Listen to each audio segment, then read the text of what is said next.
با مقصد اجرای دستور سپارش‌های پیشوای ملت محترم امام علی رحمان، رهبریت اگنتی خوجگی جنگل کشور و رهبریت مقامات اجرایی حکومت دولتی ولایت سوخت با مقصد در فصل سرما امین نگاه داشتن پرنده و حیوانات وحشی همساله از جانب مؤسسه دولتی خوجگی جنگل ولایت سوخت در منطقه‌های سربرف و سرد خوجگی جنگل ولایت کارهای بیوتکنیکی گذرانیده می‌شوند. این تدبیرها با فرا رسیدن فصل سرما و زیاد گردیدن خطر تلفات حیوانات وحشی و پرندگان در منطقه‌های کوهی راه اندازی می‌شوند. هدف اساسی این تدبیرها از تلفات و مشکلات امین نگاه داشتن عالم حیوانات وحشی، نگهداری موازنت اکوسیستم و حفظ گوناگونی بیولوژی در حدودهای طبیعی مخصوص محافظت شونده میباشد.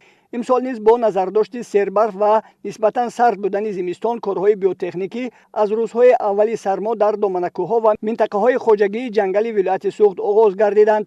در ناحیه دیوشتیج از جانب مؤسسه دولتی خوجگی جنگل ناحیه با اشتراک کارمندان ساحه در مکان‌های اساسی سکونت حیوانات وحشی و پرندگان تدبیرهای بیوتکنیکی عملی کرده شده ایستادند. در جریان کارهای بیوتکنیکی برای حیوانات و پرنده‌ها مقدار ضروری خوراک چروا از قبیل خاشاک، بیده، جو، گندم، ریزه گندم، شالی و دیگر نمود غذا در جایهای معین گذاشته می‌شود. مقصد اساسی گذراندن این گونه چهاربینی‌ها به تلف یا اینکه کم نشدن چنین پرنده و حیوانات وحشی به حساب می رود. اساساً در این منطقه ها بسیارتر کپ ها وجود دارند. این چنین در اینجا هر گونه پرنده ها به مانند صعبه، این چنین در اینجا خوک های هوایی هم وجود دارند.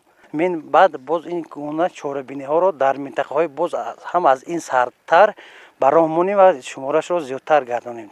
مورد با ذکر است که در ناحیه دیوشتیج 55970 گکتار زمین‌های خوجگی جنگل موجودند که اکثریت آنها در منطقه‌های کوهی جایگیرند. در این منطقه نیز حیوانات وحشی از قبیل گرگ، خوک یابایی، خرگوش، آهوی کوهی و پرنده‌های گوناگون سکونت دارند که بایگری طبیعت به حساب می‌روند. تاجیکستان عزیز ما یکی از کشورهای میباشد که طبیعت خیلی زیبای و رنگین دارد. مخصوصا در فصل سرما تمام کوه‌های کشور عزیزمان برف پوش میشوند و در این کوه‌ها حیوانات و پرنده های نادری سرشمار زندگی میکنند. همساله از طرف کارمندان و مسئولین خوجگی جنگل ولایت سوخت گذرانیدن کارهای بیوتکنیکی به نقشه گرفته می شود که هدف از این پیش از همه حفظ انمین حیوان و پرنده های نادری که در این منطقه ها به سر میبرند می باشد.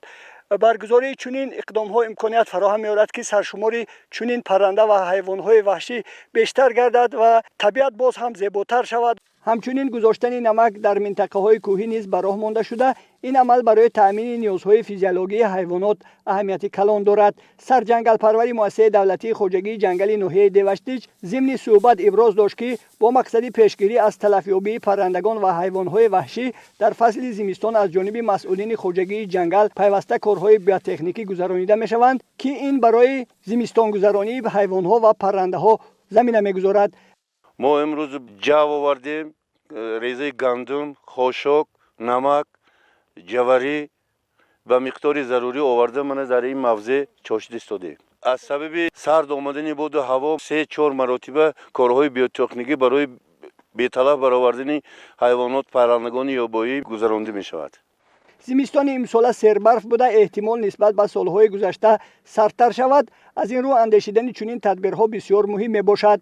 با اطلاع مسئولین ساحه تا امروز در یک قطار موضع‌های مشکل گذر و منطقه‌های زیست حیوانات وحشی و پرندگان کارهای بیوتکنیکی با موفقیت ادامه داشته ذخیره کافی خوراک آماده و دسترس گردیده است. کارهای بیوتکنیکی مجموعه تدبیرهای میباشند که به حفظ حیوانات وحشی، رستنی‌ها و محیط طبیعی روانه شدند. مسئولین ساحه تاکید میکنند که گذرانیدن کارهای بیوتکنیکی امروز بیش از هر وقت مهم میباشد، زیرا در شرایط سردی‌های شدید و برفباری‌های زیاد حیوانات به غذا نیاز بیشتر دارند. تنها با چنین تدبیرهای سریوقتی میتوان از نزدشوی پرندگان و حیوانات کوهی پیشگیری نموده طبیعت ناتکرار کشور را برای نسل‌های آینده حفظ نمود. قابل ذکر است که از آغاز موسم سرد امسال کارمندان مؤسسه دولتی خوجگی جنگل ولایت سوخت در تمام منطقه‌های خوجگی جنگل الکی باری سوم است که در دامنه‌کوه‌ها کارهای بیوتکنیکی را عملی می‌نمایند. این از مسئولیت شناسی و توجه جدی مقامات دخلدار به حفظ عالم وحشی و محیط زیست شهادت می‌دهد. کارهای بیوتکنیکی عین زمان در دیگر منطقه‌های ولایت از جمله ناحیه‌های عینی شهرستان، اشت و دیگر منطقه‌های سیربرفی حدود خوجگی جنگل ولایت سوخت گذرانیده شده ایستادند و وابسته به باد و هوا تا گرمشوی محیط و کمشوی برف ادامه می‌یابند.